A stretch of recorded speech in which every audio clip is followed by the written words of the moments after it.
प्रणाम मित्रों।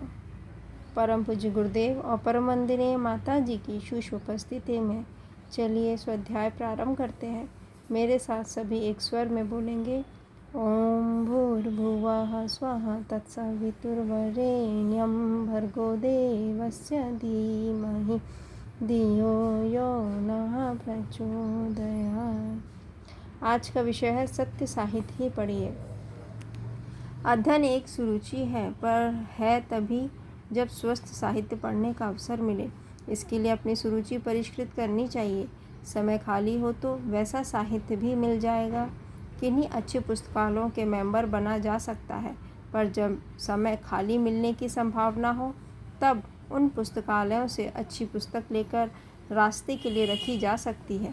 ऐसे विद्या व्यसनी लोगों से मित्रता बढ़ानी चाहिए जिनके पास से पढ़ने के लिए उपयोगी पुस्तकें मिल सके।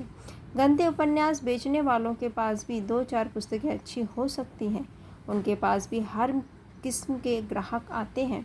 5-10% लोग सत्य साहित्य तलाशते हुए भी आ जाते हैं। उनके लिए भी उन्हें कुछ न कुछ रखना पड़ता है। उन्हीं में से अपने काम की पुस्तकें छांटी और खरीदी जा सकती हैं। खाली समय को व्यसनों में व्यतीत करने की लत पड़ जाती है। अच्छा हो अपना समय व्यस्त रखा जाए और गंदे मित्रों के साथ रहने का, गंदी पुस्तकें पढ़ने का कोई योग ही ना आने दिया जाए। इसका अर्थ यह नहीं कि पढ़ने की आदत बुरी है, वह तो हर दृष्टि से प्रशंसनीय है। इससे ज्ञान बढ़ता है। स्वास्थ्य बढ़ाने के समान ही ज्ञान बढ़ाना भी श्रेयस्कर है, किंतु शर्त एक ही है कि सत्य संगति की तरह सत्य साहित्य के प्रति अभिरुचि बढ़ाई जाए। कुसंग और दुर्व्यसन भी समय काटने के लिए ही अपनाए जाते हैं। खाली समय में मन इसी ओर झुकता है। यहाँ आत्मनियंत्रण की आवश्यकता है। दूरदर्शी विवेकशीलता अपनाना हर काम में अच्छा है, पर अध्ययन के संबंध में तो इस संबंध में बहुत ही सतर्क रहना चाहिए, क्योंकि साहित्य का मस्तिष्क पर गहरा असर पड़ता है और मस्तिष्क में जो भी विचार घूमता है वह निश्चित रूप से चरित्र को प्रभावित करता है। किसी को रोगी रहने पड़े तो बड़े दुख की बात है। किसी को दरिद्रता घेर ले तो यह भी कम कष्ट की बात नहीं है। किसी के पीछे बहुत से शत्रु लग जाए और हानि पहुंचाने का कुचक्र रचे, ये सभी दुर्भाग्य की बातें हैं। इन तीनों की सम्मिलित हानि की तुलना में मनुष्य के चरित्र में गिरावट आना किसी प्रकार की कम कष्टदायक नहीं है। किसी मुसीबत में फंसकर कोई व्यक्ति कुकर्म कर बैठे तो बात समझ में भी आती है, पर पैसा खर्च करके मनोरंजन के नाम पर गंदा साहित्य खरीदकर अपने पैरों आप कुल्हाड़ी मारी जाए तो यह सचमुच ही दुर्भाग्य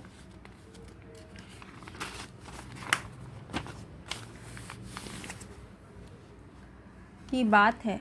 कुसंग में बैठना और चरित्र पर प्रभाव डालने वाला गंदा साहित्य पढ़ना एक ही बात है। जहाँ कुसंग से बचना आवश्यक है, वहाँ सत्संग का सहयोग बैठना भी आवश्यक है। किसी भी भले बुरे की संगति न करें, अकेले रहें, यह बुरी बात है। इसी प्रकार अध्ययन बंद कर दे, यह और भी बुरी बात है। मनोरंजन में अध्ययन जितना श्रेष्ठ है उतना तीखा भी है। चाकू की तरह चाकू का उपयोग अनेक बार अनेक प्रयोजनों के लिए करना पड़ता है। इतने पर भी यह ध्यान रखने योग्य है कि उसकी धार पैनी होती है और असावधानी बरतने पर वह आहत भी कर सकती है। पुस्तक पढ़ना माने ज्ञानवर्धन। आमतौर से ज्ञानवर्धन उपयोगी होता है, किंतु इसमें एक वर्ग ऐसा है जो हानिकारक होता है।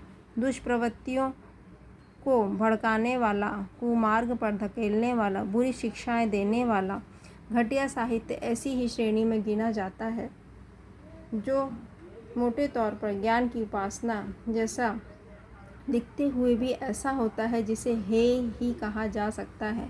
ऐसे मनोरंजन में समय काटने की अपेक्षा गुमसुम बैठना रहना अच्छा है, पर ऐसी विवशता नहीं है कि घटिया साहित्य अनिवार्यतः पढ़ना ही पड़ेगा। इसके अतिरिक्त और कोई विकल्प नहीं। अच्छे साहित्य का सर्वथा अभाव नहीं। यदि अपनी रुचि परिष्कृत हो तो अच्छा साहित्य कहीं न कहीं तो उपलब्ध हो ही जाता है। रामायण जैसे ग्रंथ पुराने होते हुए भी कई बार पढ़े होते हुए भी उनकी नवीनता बनी रहती हैं। यदि कोई पुस्तक न मिले और रास्ता काटने के लिए कथा साहित्य का चुनाव करना हो तो रामायण एवं धार्मिक कथा प्रसंगों जैसे सरल एवं सरस ग्रंथ चुने जा सकते हैं। यदि मनोरंजन की अपेक्षा की जा सके और ज्ञानवर्धन से काम चलाया जा सके तो बच्चों की ऊंची कक्षाओं की पाठ्य पुस्तकें इस प्रयोजन की पूर्ति कर सकती हैं। विज्ञान, आरोग्य शास्त्र, भूगोल, जीव विज्ञान जैसे विषय स्कूलों की पाठ्य पुस्तकों में होते हैं। अपनी योग्यता जिस स्तर की हो उसी स्तर की उसी विषय की पुस्तकें चुनी जा सकती हैं। इस विषयों का अध्ययन करने से उन विषयों की पढ़ाई उनके पाठ्यक्रम में सहायता करने के काम आ सकती है। कॉलेजों स्कूलों के बच्चे अपनी पाठ्य पुस्तकों को पढ़ने में लगे रहते हैं। उन्हें यह शिकायत नहीं होती कि इनमें मनोरंजन नहीं है।